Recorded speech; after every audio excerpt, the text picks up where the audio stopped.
Hey, assalamu alaikum everyone. Do you hear that in the background? I don't know if you can, but there's sirens. It's 9:05, and I forgot about this. Basically 9:05 on what's today? The 10th of November. 9:05 a.m.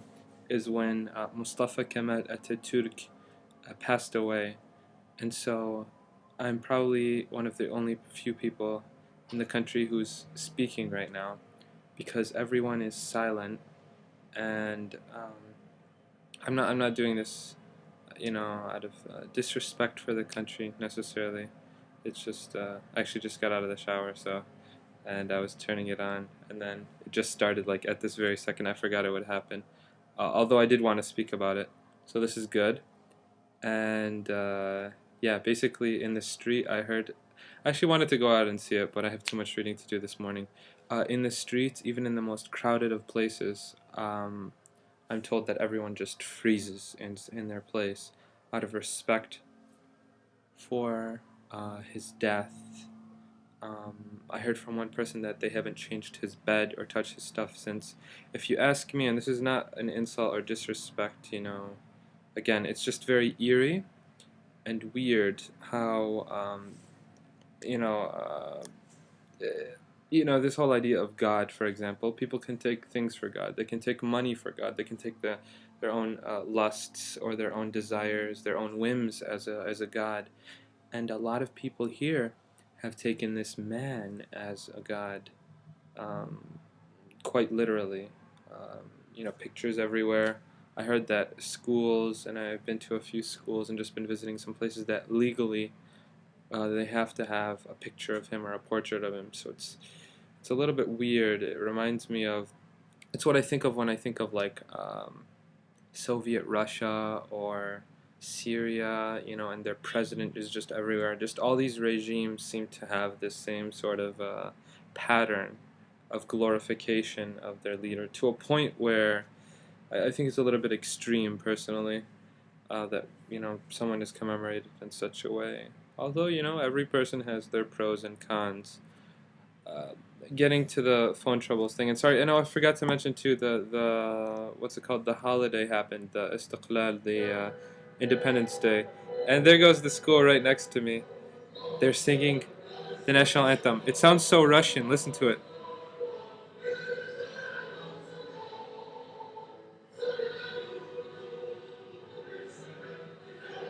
It's very weird, isn't it? Yeah.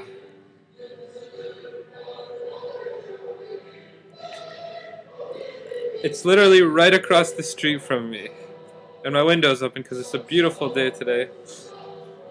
I'm so sorry. I did not plan for this to happen. Even if you do plan, this is life. So we've got the whole death of Atatürk and the school's national anthem. Anyways, it's interesting to just listen to it because it'll give you a cultural experience, I guess. Oh no. Okay, that's the end. So on Thursday night, last Thursday night, and that was about 6 days ago, I'm there to meet a friend who's come a long way and doesn't have a phone, and he was supposed to call me. And it's 30 minutes go by, and I still don't get a phone call. So I say to myself, hey, you know what? Transportation, and it's Turkey. People run late. So why don't I just call someone else? So I try to call someone else, and my phone's not working. So I'm waiting there for 2 hours, looking, searching. I can't. I mean, it's just so crowded that where are you supposed to find? We didn't set a meeting place. Um, Although a place, yeah, a general place, and I was there. So after 2 hours, I'm just like I'm heading back home, and I was really sad because he had come a long way. So I'm just like, I need to get this fixed. So I go to Avea, which is Avea, or however you say it. That's my phone company, and they tell me, you know what, you can't do it here. You have to go to Turkcell. I go to Turkcell. They tell me you need your passport. So I say okay.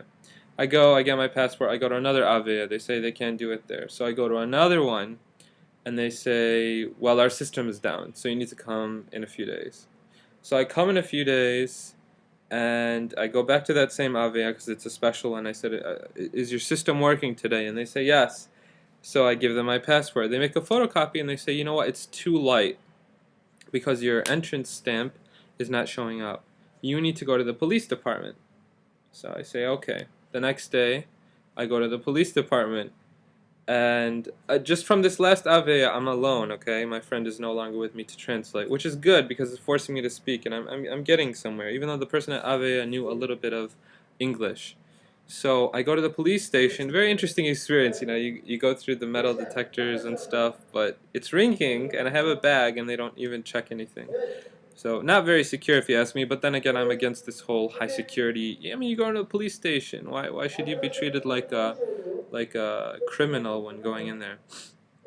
So I go to the police station and I tell them the problem, and they say, well, you can't do it here because you're yabanjalar.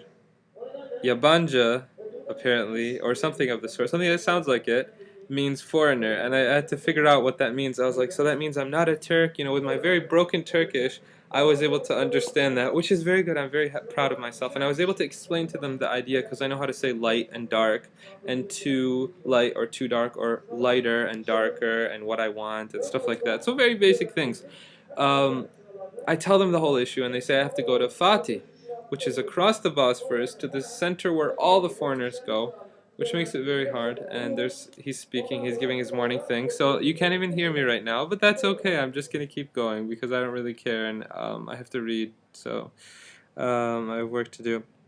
Uh, I after I go there, I'm just very stressed out. It's been 5 days. People have been calling me and they're telling me you're hard to get a hold of, and very important phone calls that I need to answer. My phone is just blocked. Basically, they blocked my phone, my actual physical phone, which is, you know, from America, and which I unlocked because, you know, I want the calendar, the memo pad. It's very useful for me. And I say, you know what, forget it. I'm not gonna go to Fatih. It's way too far, and just it's gonna be too much of a headache. And they even told me, they're like, we don't even know if people speak English there. Great, fantastic, thank you for that.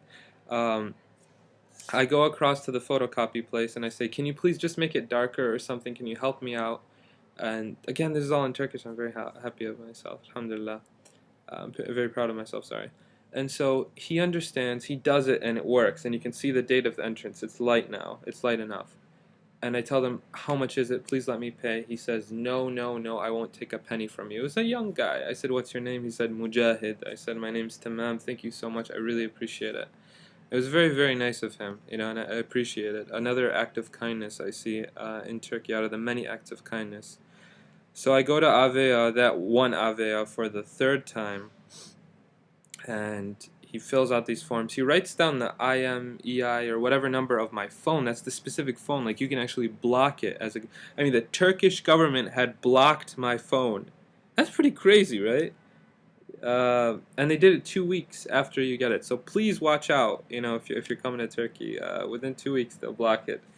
Um, I go there, and he says, "Okay, we've unblocked it." I say, "Okay, great. When will it start working?" He says 3 to 4 days.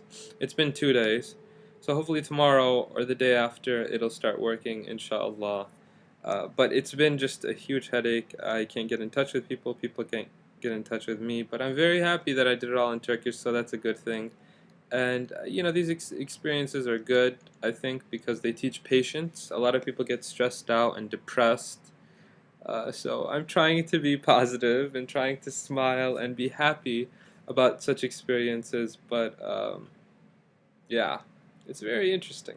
And he told me my phone is only unblocked if I have an Avea SIM card. He's like, until you get your residence permit, which I'm getting in, in about 2.5 months, I have a meeting. I have to go to Fatih, and I passport, all this stuff, so I can stay here, you know, for a year, at least. And I will be staying for at least a year, so that's good news.